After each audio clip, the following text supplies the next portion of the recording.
from the historic campus of Hillsdale College in Hillsdale, Michigan, where the good, the true, and the beautiful are taught, nurtured, and honored. This is the Radio Free Hillsdale Hour, bringing the activity and education of the college to listeners across the country. If you're creating content that is relevant to the people that you're trying to reach, you're going to do well. You really are. I'm maybe naive about that, but so far I think that things are working in such a way that that has been proven out. This is your host, Scot Bertram. Welcome to the Radio Free Hillsdale Hour, part of the Hillsdale College Podcast Network. That was Larry O'Connor, host of O'Connor and Company at News Talk 105.9 FM in Washington, D.C. We'll talk with Larry a little bit later on in today's program about his path into media and radio and audio and the future of journalism. First, we're joined by Dr. Mark Moyar. He is William P. Harris Chair of Military History at Hillsdale College, also author of the recent book, Masters of Corruption.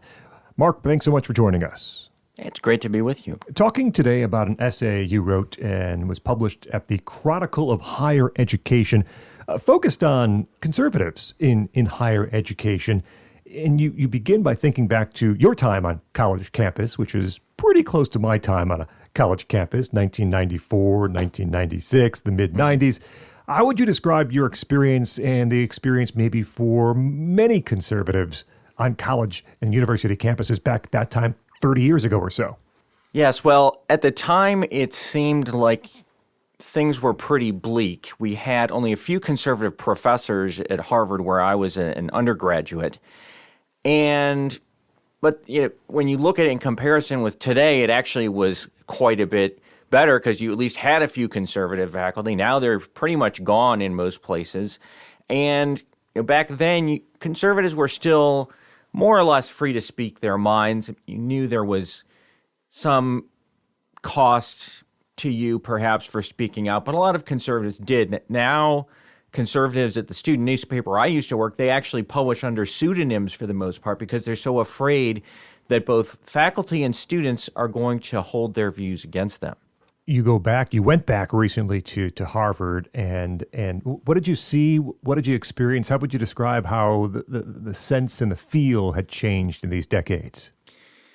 Yes, well, I spoke with some conservative students, and I thought there might be some vocal opposition from the left that somebody who'd served in the Trump administration was showing up. But actually, basically, the left just was not there. And what the students told me was that it's to the point that basically left and right don't even talk to each other anymore, which I think is bad in many respects. I mean, college is supposed to give you an opportunity to engage with different ideas and engage in debate, and I think we all benefit when we have conversations with people we disagree with, but it's now to the point that people simply won't engage. Why do you think that is? I've talked previously with a few people about the influence of DEI policies on campuses. The idea if you have a conversation with someone with opposing viewpoints, you risk saying the wrong thing, mentioning the wrong phrase, you're reported, there are consequences. Is that a big deal on campuses these days? It is. I think it's a huge deal. I think it's a big part of why people are afraid to talk with each other and to say things that might be controversial. I mean, there was just recently New York Times article on University of Michigan that talks at great length about it. And I think what we're seeing now is that even moderates and some liberals are coming to see that the intolerance of the far left has had a stifling effect on our campuses, and it's not just stopping now conservatives from speaking, but even people who may not be conservative but have an idea that doesn't conform to radical dogmas.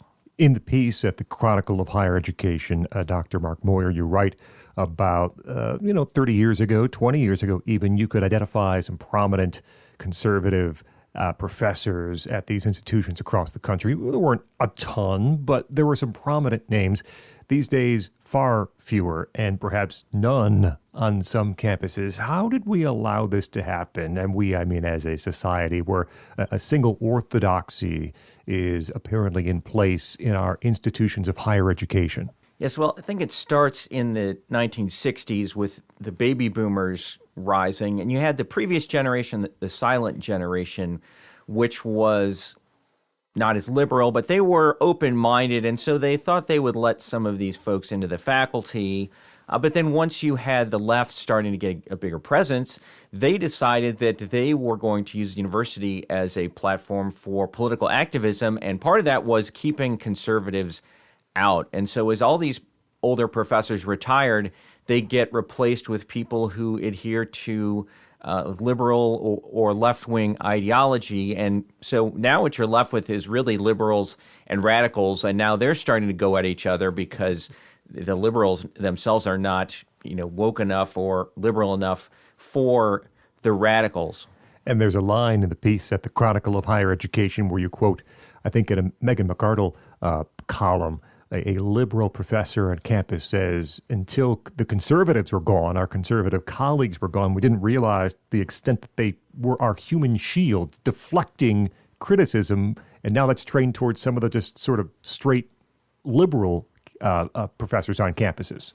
Yeah, that's right. And so I think that may be one reason why we might start to see some positive change, although it's going to be very slow because you have the left is so entrenched in our departments. But what you're starting to see is, for one, the rise of alternative institutions. I think Hillsdale is at the forefront of this. We see so many donors coming from other schools who've just decided their school is lost and they want to support an institution that supports more traditional classical education as Hillsdale does. And then you're also seeing at places like University of Florida, in North Carolina, Ohio, Texas, initiatives to create new centers or colleges within big institutions that are free of this ideology.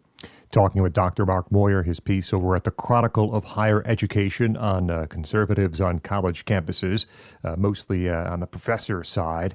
Some might hear and say, well, I mean, so what?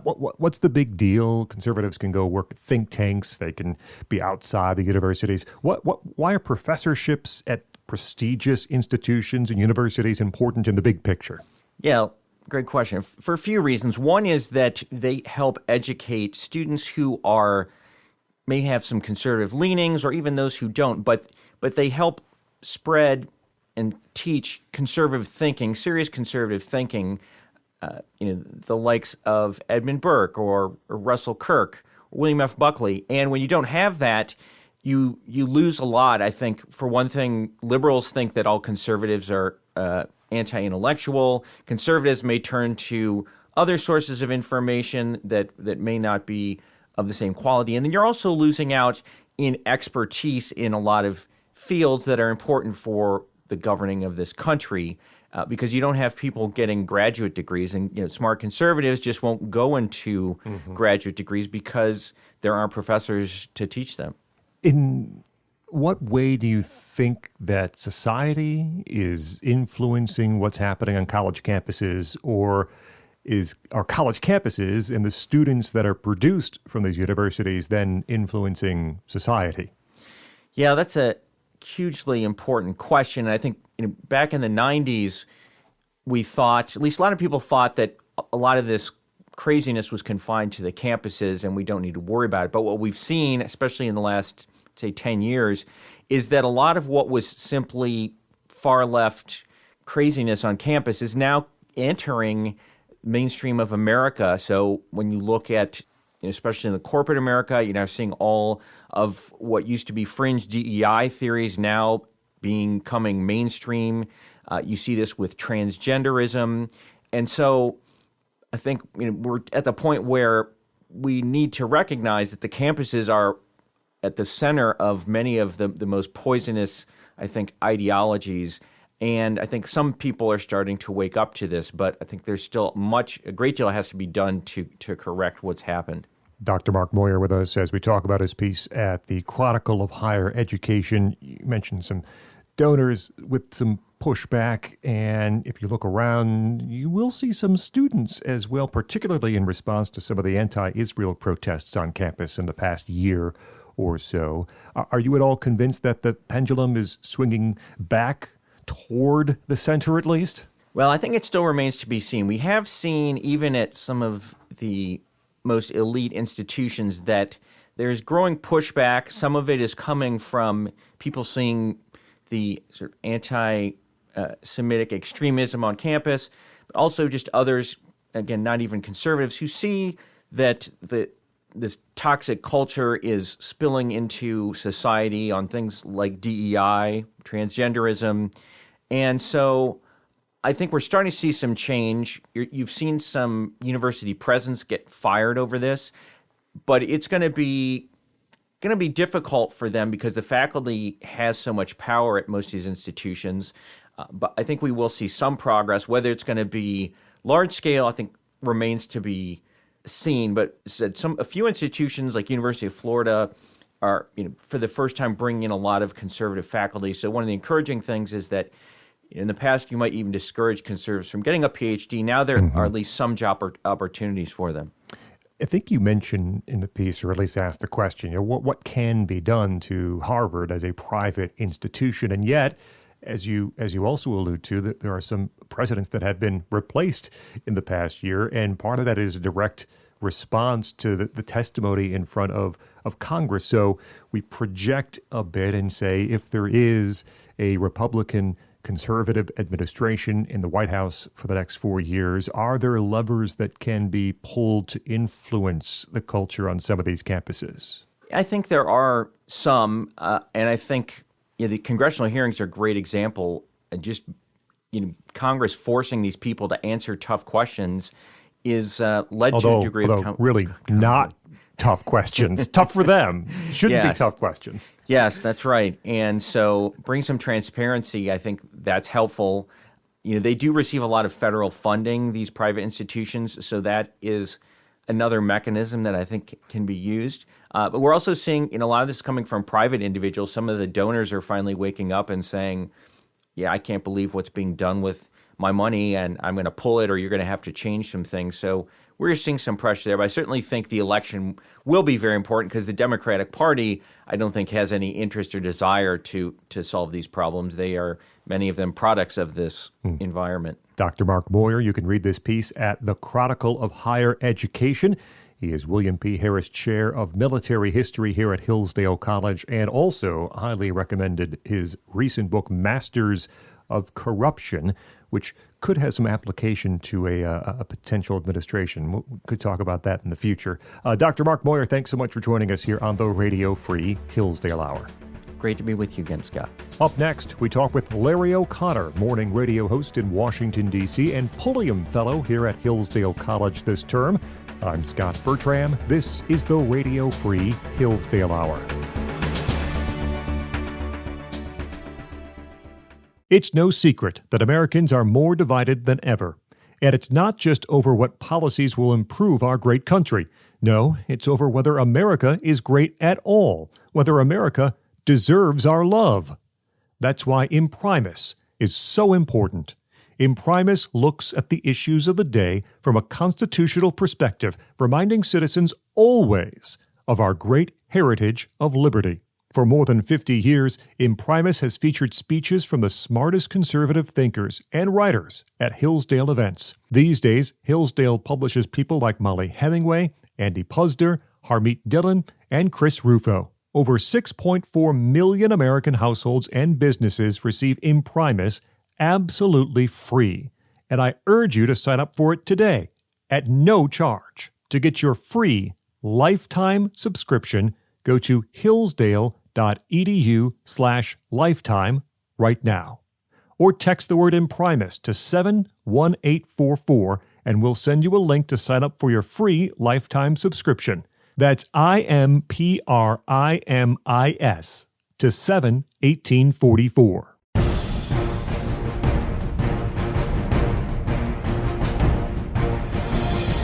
Welcome back to the Radio Free Hillsdale Hour. I'm Scot Bertram.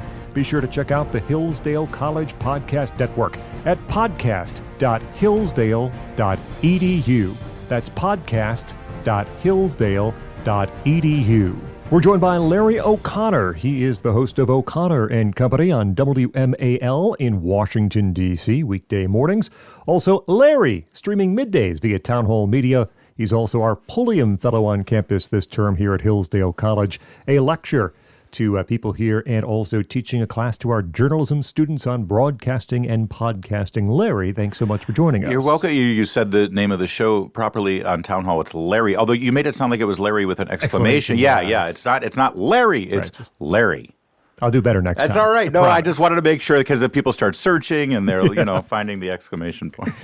So you had a very interesting road to where you are today and entering the journalism field, coming from theater and making a transition. Yeah. Tell us the short version of that story, if you would. It's the weirdest story in the world, but going to school when I was a kid in high school, I loved theater and I wanted to work in the professional theater business, Broadway. So right after high school, I took a year off of college, went to New York, got a job with a company called the Schubert Organization, largest theater owner on Broadway. And that year is still going on. Never went back to college. I got very lucky. I'm not saying that other kids should follow my path.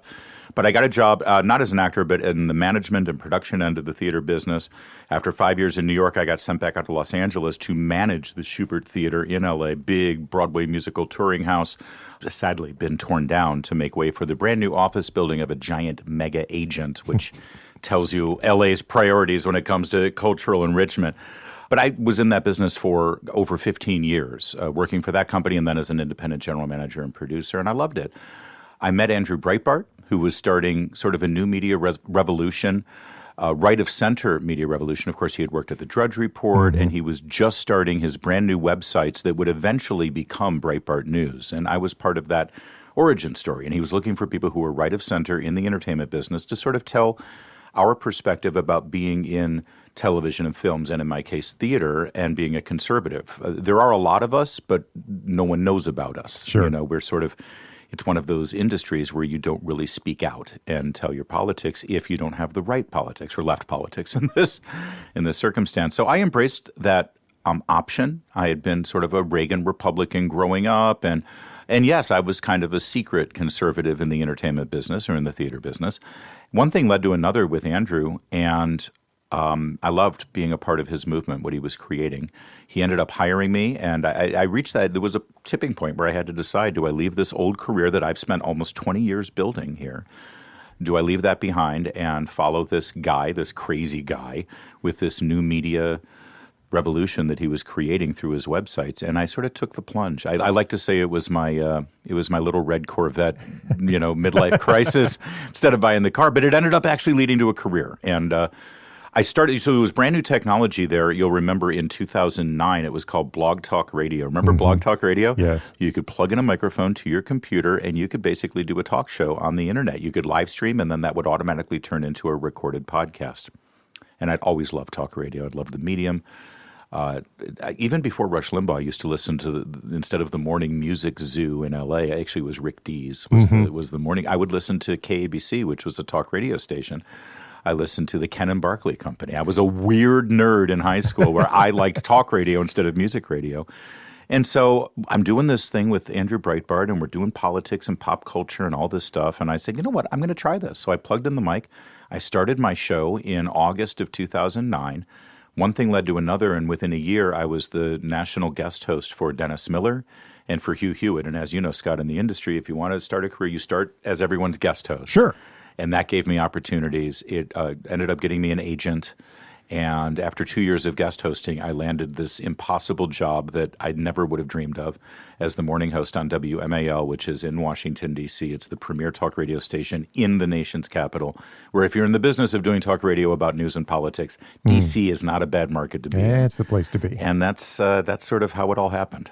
I hope that was the short version. It's the short version. I imagine that path gives you some interesting insight into what people want to hear or why they want to listen to someone like you coming from the outside and then working your way in. What have you learned about the type of content, the type of show that people want to listen to? Oh, thank you for that question, because I think because I didn't have this, dear friends of mine who were doing what I'm doing right now, they knew when they were in high school that they wanted to be a radio host, that they wanted or maybe even before then. And even before then, exactly. And they got their degrees, and they got a broadcast journalism degree at the right colleges, and there's a handful of really good colleges that do that. And I do feel like because I started this much later, I spent that same time that they were, cutting their teeth in different markets and sort of learning the craft. I was a consumer of the content. And, listen, we all have our Rush Limbaugh story. The first time you hear Rush Limbaugh and how it was like this new thing and this different.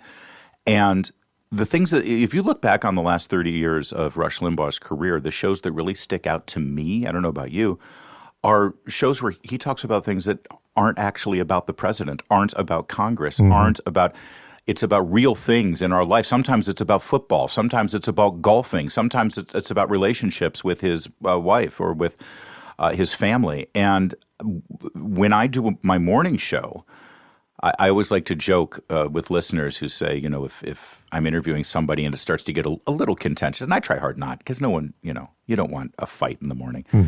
They always say, Mark Levin would have ripped that guy. Mark Levin would have done this. Mark Levin would have done that. And I say, yeah, but no one wants to wake up to Mark Levin. Right. When you're doing a morning show, you really want to start people off in a more positive and upbeat way. You also want to give them a pretty wide block of stories and things that they can talk about when they get into the office. So when McDonald's comes out with a new, chicken Big Mac, I want my listeners to know that people are going to be talking about a chicken Big Mac today. When there's some story going on with, either whether it's Taylor Swift or Meghan Markle that has nothing to do with who's sitting in the White House, I want my listeners to be able to have that conversation with the person at the cubicle next to them. So because that's what real people talk about. No one obsesses about politics on a moment-by-moment basis. So I think that helped me. And also coming from another part of the entertainment industry, and radio is entertainment, theater is also sort of the forgotten stepchild, just like radio sometimes is. And so I think being in theater sort of helped me understand that we're in an entertainment business and all of the aspects of what makes life important needs to be a part of our show and our conversation. Talking with Larry O'Connor, host of O'Connor & Company at WMAL in Washington, D.C., and Larry on Town Hall Media. You do a live radio show in the morning, which becomes a podcast, a live streaming show in the midday, which also later you can access at the time that you wish. Do you think about creating both content that is live and now in the moment, but also content that can be appreciated 6 hours from now, 12 hours from now, a week from now, since the internet is forever? Yes. Yeah, the on-demand question versus live is a tough one when it comes to story selection and how you want to approach what you're producing and presenting to your audience. And they're two very different skill sets, absolutely. I have been living in this for the last 13, 14 years now. I've been living with this, we have to be immediate in the news cycle kind of mentality, that it's very hard to step away and say, okay, what's a bigger story that people will be watching or listening to, months or years from now? I don't always get it right, and I'm surprised by some of the things that has legs. For instance, on my live video show, it's a video stream show as well. Right. So people can either listen to it or watch it, and things live on YouTube, and you never know what's going to hit. But we did one segment, I think it was Dr. Phil going on The View and arguing with the ladies on the panel of The View, and it's exploded. It's got over 1 million views on Town Hall in just a few months, and I would have never guessed that would have been. See, it's very hard to predict what's going to go viral. I still think, based on the world that we're living in right now, that the most important thing is to deliver information that's relevant to people right now based on what's going on in the world. So that's how we approach our daily shows. And I prefer doing things live. In fact, our video show, we don't have a choice in radio. We're live. That's sort of the fun and immediacy of it. And I think it creates that intimate relationship with the audience. It really helps build it. But on the video streaming show, we could record it and do post-production and edit it and put in lots of different things and fix every little minor, flaw and then present it and upload it later. But we started doing it live just out of expediency, and the show got 10 times better. There's something, and there's something about doing it live that just brings out, I think, the best, not just in the host, it just happens to be accidentally me in this case, but also in that relationship with the audience. And so I always like to do that, and I want to focus on it. That said, we're going to be adding a new component to the show that's going to be a long-form interview type show that hopefully, when you sit down with somebody interesting like a Victor Davis Hanson or a Senator Ted Cruz or Randy Quaid, Dennis Quaid. Actually, Randy Quaid. Both, both. They're both pretty interesting in their own way. You're a fool if all you do is talk about what's in today's headlines. And so I'm excited about that one because you approach it differently as an interviewer and as a broadcaster, and you really try to do a long sort of zoom out of not just the granular stuff, but about, I talked to Dennis Quaid. I want to talk about what it was like to work with Meg Ryan in the 80s, in Inner Space and stuff like that, and how Hollywood was different and what the studio system was like, all that stuff. And I'm looking forward to sort of presenting those long-form interviews very soon when we start adding that component to Town Hall, where that stuff's meant to live on for a long time. So that'll be coming soon. I want to Joe Rogan it. Everybody wants to be Joe Rogan now. 6 hours with Larry O'Connor. Exactly. This is not the first presidential election cycle in which online media has played a role. Remember back to Barack Obama interviewing with a woman who was in a bathtub full of cereal or between two ferns, right? But this is one in which some of the more prominent and popular podcasts and video streams with large audiences are getting these interviews and long-form sit-downs with the candidates very close to Election Day. You gave a lecture while you were here on campus in which you talked about the media and the election. What do you make of perhaps this cycle being the one in which these alternative distribution sources begin to get traction when it comes to candidate availability? Yeah, it's funny. The very end of my lecture that I gave, which is now at the Hillsdale College YouTube, by the way. You can find it. Really exciting that people are watching it already. It basically focused what I call the good news. I told people, listen, you're going to get outraged by some of the things I show you about what the media has done in this election cycle, but I promise you there's a happy ending. And the happy ending is the gatekeepers are no longer relevant. Then the gatekeepers, I mean the editors, the producers, the people who decided what we were allowed to see and not allowed to see, that they would tell us what was broadcast worthy and what was not, whether it was in their 22-minute evening newscast or whether it was at 60 Minutes, as we saw famously this year, deceptively editing an interview with Kamala Harris. They all got to call the shots. And now there's two different people who are two groups of people who are benefiting from the gatekeepers no longer having that power over us. Obviously, we the people, we get to select and choose what information we are going to spend our time hearing. And by these candidates going to these alternative platforms, we're able to directly access it through the platforms, whether it's YouTube or Rumble or Facebook or what have you, Spotify. We can get right to it without anybody giving us permission or us having to deign to ask permission. But the other side are those content creators, whether it's Megyn Kelly or Joe Rogan or any of these other great podcasters. They don't have to wait and get Tucker Carlson. Mm-hmm. Tucker Carlson was the top primetime news show on cable news. Forget about cable news. He was the number one show on cable, and he got fired. And then, so he needed a gatekeeper too, right? The bosses at Fox News, but no longer. The content creators and the hosts and the people who do these shows, Megyn Kelly 3 years ago, career was over. Now Megyn Kelly is getting more downloads on YouTube than NBC News and CBS News combined. So those two things have created a scenario where I want to pull up this Axios article from this morning. This is the headline from Mike Allen, Jim Vandehey. The big media era is over. Mm-hmm. Is the headline of their article at Axios. The shards of glass election, mainstream media's dominance dies. They see it here a week out before the election. They see the fact that their dominance and their control over the narrative is no longer, and that's the tipping point. And I think that we'll really know it for sure when the next election comes around, and it's not automatically TV journalists who are chosen to be the moderators at these debates. I don't know why their skill set of reading a teleprompter has put them in this powerful position of being able to participate in the selection process for our candidates, but it was a terrible idea in the first place, and I hope this is the end of that.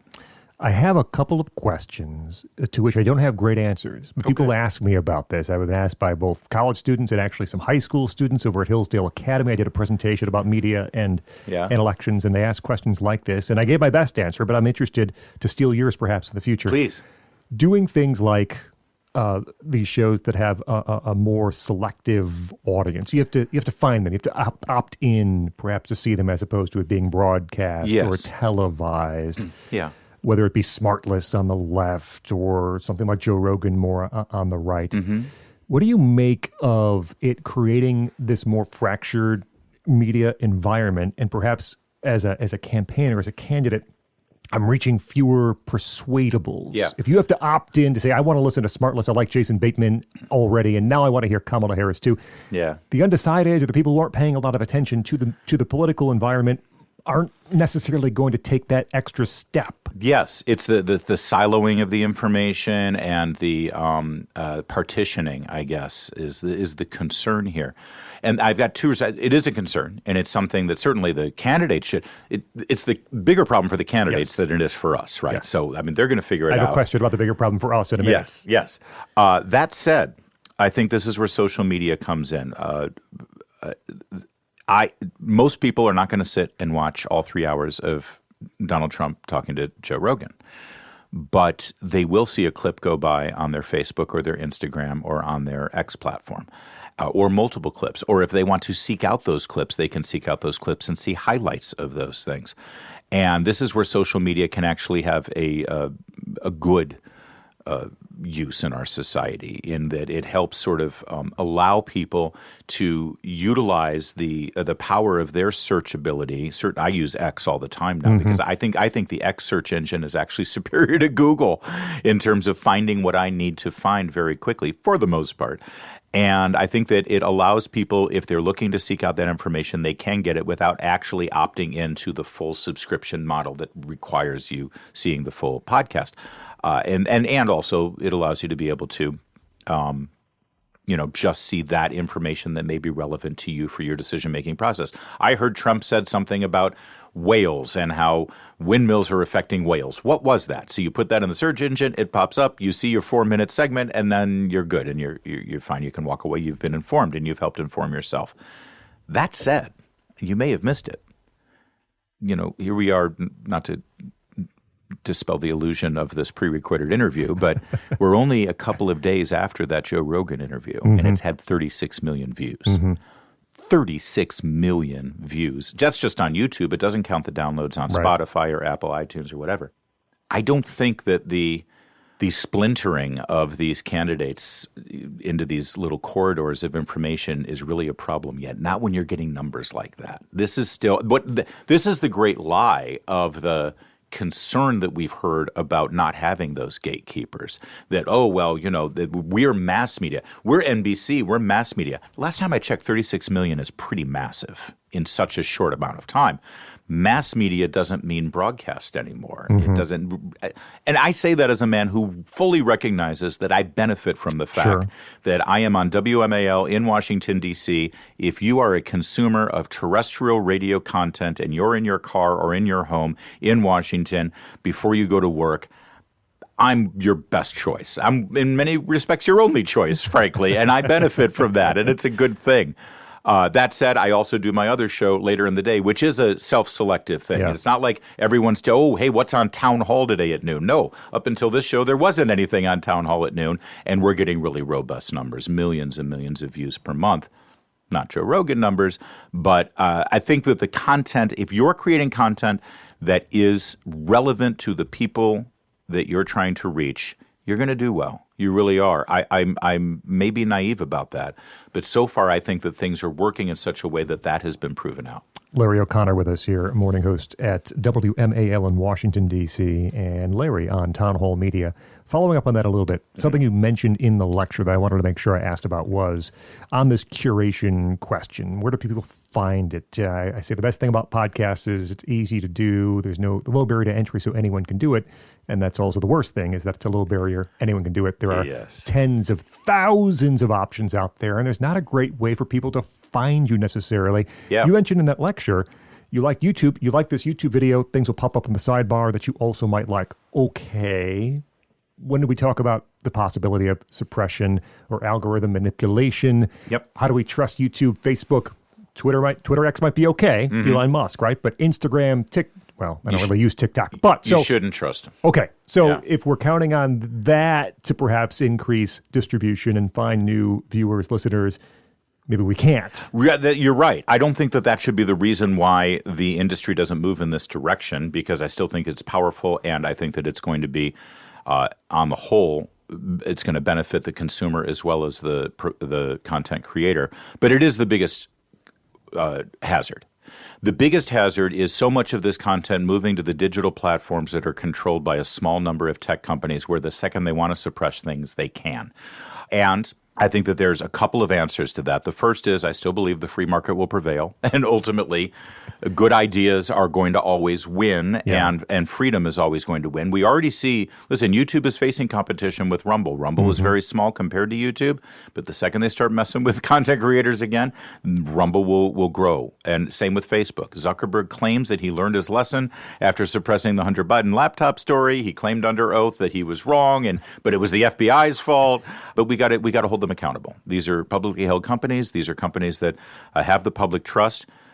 And I hate to say it as a good conservative, as a good small government conservative, but I'm reaching the point where, because our First Amendment rights and the ability to deliver and receive information has become so reliant on these platforms, we might need some government oversight here. Whether that's doing away with some of the waivers that these companies enjoy through their, I forget what the name of is it Title 187 or something? I don't remember. But there's so many titles out there. I'm not sure, but I think that there does need to, because it has reached the point. I understand, and again, free marketeer, and they created these things and they built it, and it's their sandbox, and they should be able to say who plays in their sandbox, but it's become way too vital. It's like the telephone industry as well. I mean, yes, Alexander Graham Bell invented the telephone, but telephone immediately became so vital to the communication needs of the American people that the government regulation was necessary to make sure that it was free and open and stable. And so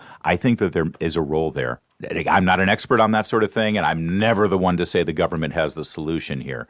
But sadly, I think that because some of the private companies have abused their freedom, and that they have censored people, that I think that it's something that needs to be seriously looked at. I really do. One more question for you, Larry O'Connor. Yes, sir. And this is the one where I mentioned maybe a threat to us. 2020, Joe Biden wins the presidential election, running a basement campaign, not interacting with the media. 2022, John Fetterman has a stroke, wins a Senate race in Pennsylvania, running a campaign in which he doesn't talk to the media. If Kamala Harris wins in 2024, running essentially a campaign in which she doesn't talk to the media. Yeah.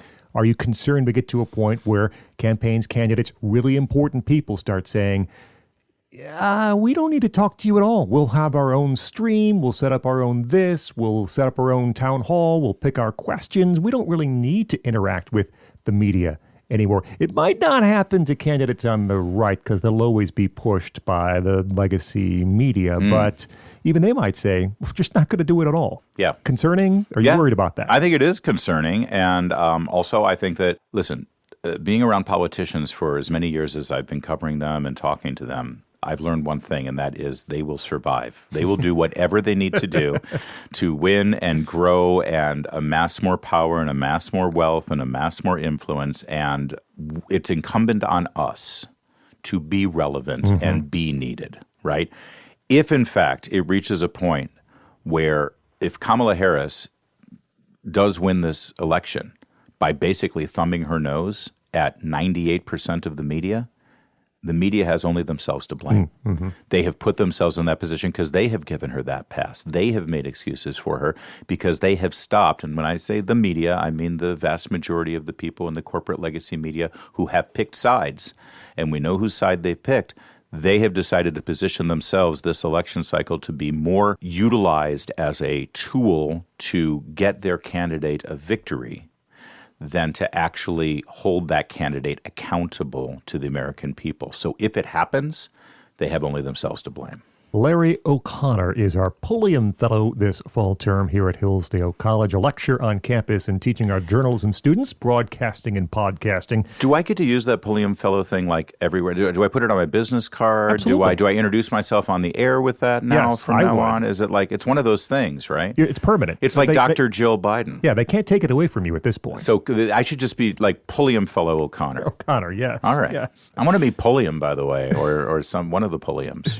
You can catch Larry mornings, O'Connor and Company, WMAL, Washington, D.C., and everywhere online. Plus, Larry on Town Hall Media as well, and on X at Larry O'Connor. Larry, thank you so much for joining us here on the Radio Free Hillsdale Hour. Up next, Dr. Kevin Gerstle from Hillsdale's Mathematics Department talks about math and cryptography.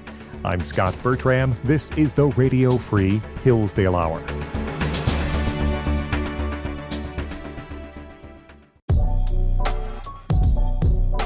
If you're passionate about classical education and you're looking for the next step, Hillsdale College's Diana Davis Spencer Graduate School of Classical Education is now offering 2 master's degree programs. These programs provide students with a broad philosophical, historical, literary, and pedagogical perspective on classical education.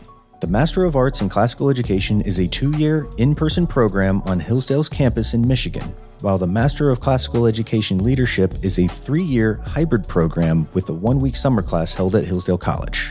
Whether you're interested in teaching, administration, or another area within the field of classical education, we're prepared to offer you a foundational, time-proven approach to your studies. We want to see your application soon. Applications must be submitted on or before December 15, 2024 for full consideration. To learn more and submit your application, visit classicalgrad.hillsdale.edu. That's classicalgrad.hillsdale.edu. Welcome back to the Radio Free Hillsdale Hour. I'm Scot Bertram. Be sure to follow the show on X. We are at Hillsdale Radio. You'll find out every time a new show is ready for you to enjoy. We're joined by Dr. Kevin Gerstle. He is Associate Professor of Mathematics here at Hillsdale College. Dr. Gerstle, thanks for joining us. Oh, thank you, Scott, for having me. Teaching a course at Hillsdale about cryptography. Last time we talked a bit about the history and evolution of cryptography, and now we get into the sweet spot, which is mathematics and cryptography. Ah, yes, my passion. There you go. So tell us again, if you could, just briefly, what is cryptography, and then the fundamental mathematical concepts that are involved in cryptography. Why does this end up in your domain, so to speak? Sure. So ultimately, cryptography can refer to quite a lot of things in the world of cybersecurity, but specifically, it refers to encryption and decryption.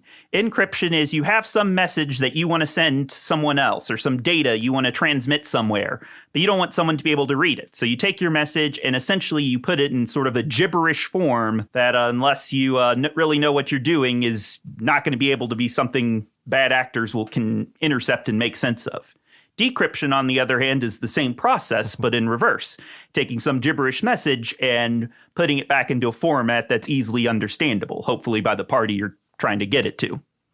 And it turns out there's a lot of underlying mathematics involved in the field of cryptography, where most modern cryptography schemes are kind of based on the idea of you take a number like 20 or 21 and you can write it as a product of prime numbers, these basic building block numbers. So 20, for instance, you can factor into 2 times 2 times 5, or 21 can be factored into 7 times 3. And in the modern day, especially for computers, a relatively, in quotes, easy problem is taking a bunch of numbers like 2 times 2 times 5 and multiplying them together to get 20. Whereas a much harder problem is doing that in reverse, taking a number and actually factoring it, taking a number like 20 and saying, what are all the different things that multiply together to get you 20? Mm-hmm.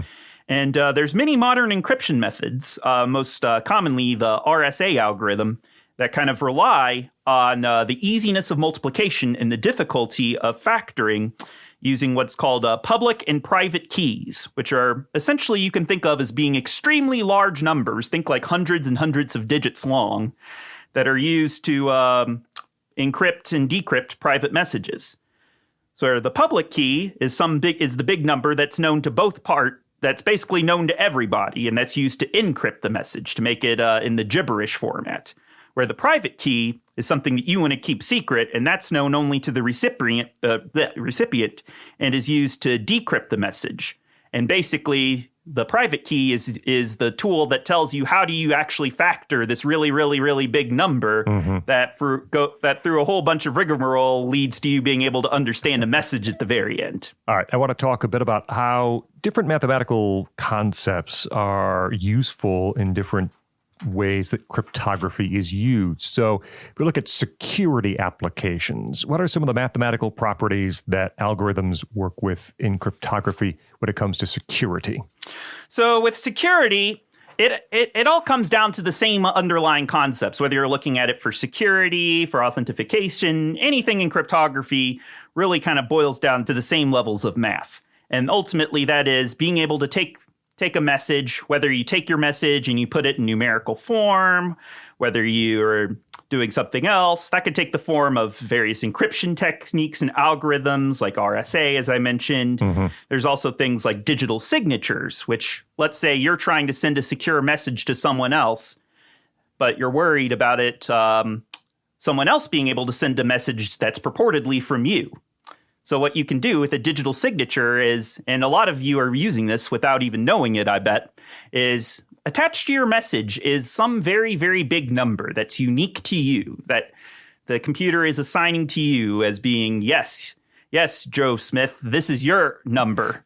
And the other end, when someone gets your message, their computer recognizes that number as, oh, hey, that's Joe Smith's number. Only he knows this.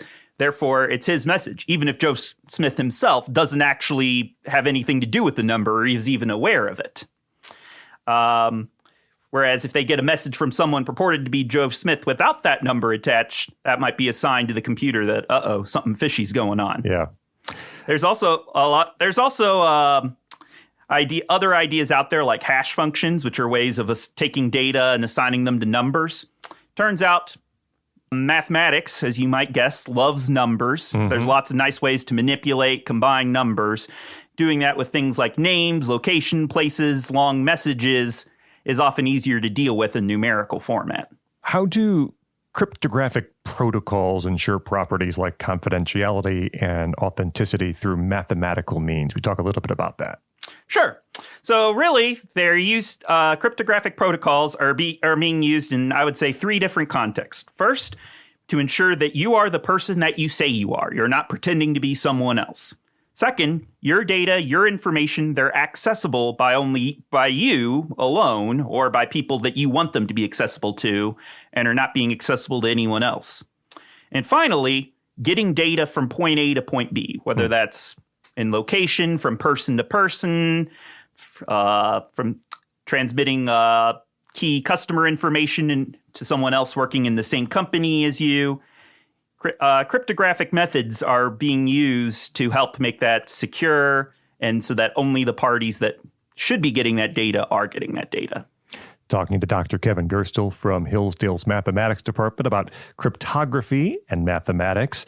Now, mathematics is used to encrypt, but mathematics also can be used the other way to decrypt, and that means that people trying to get that information can perhaps use mathematics in a bad way. Absolutely. How can mathematical techniques be used to break some of these cryptographic systems?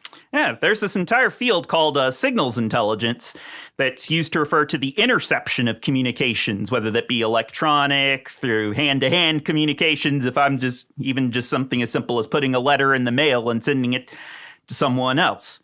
And it's an entire field that's studied both by the government, by your government, and by people who are out on and by hackers who are out on the street looking to make a quick buck at your expense. So what are some of the mathematical techniques that are used? Well, a lot of what we've talked about, like factoring very large numbers to find out what's your key, what's your private key, how can we get at your data?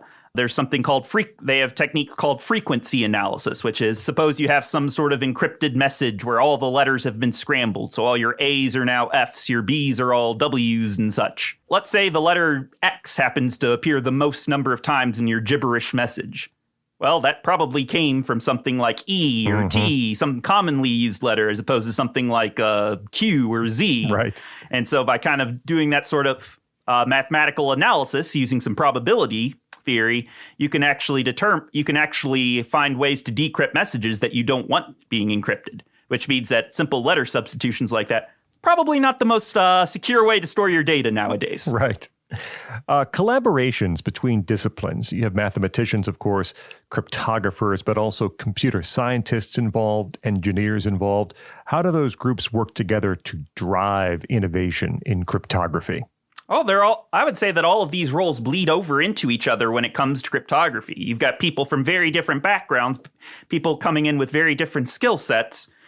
Mathematicians who kind of understand the underlying mathematics behind it, computer scientists who understand the transmission of data, engineers who build all the things, who build all the devices that are used to actually keep our communications network up and running, for instance, and cryptographers, which lie at the intersection of all three of those disciplines. All of these roles kind of bleed over into each other. And prior to, I would say, the World War II era, it was mainly people working for the government who are doing this sort of encryption, decryption techniques. Now there's all sorts of people in industry, people working in companies, and the IT department and outside of it, who are always striving to work with each other to find new ways of keeping your data safe, or to keep it not safe in the case of bad actors. Right. And there's people working in academics.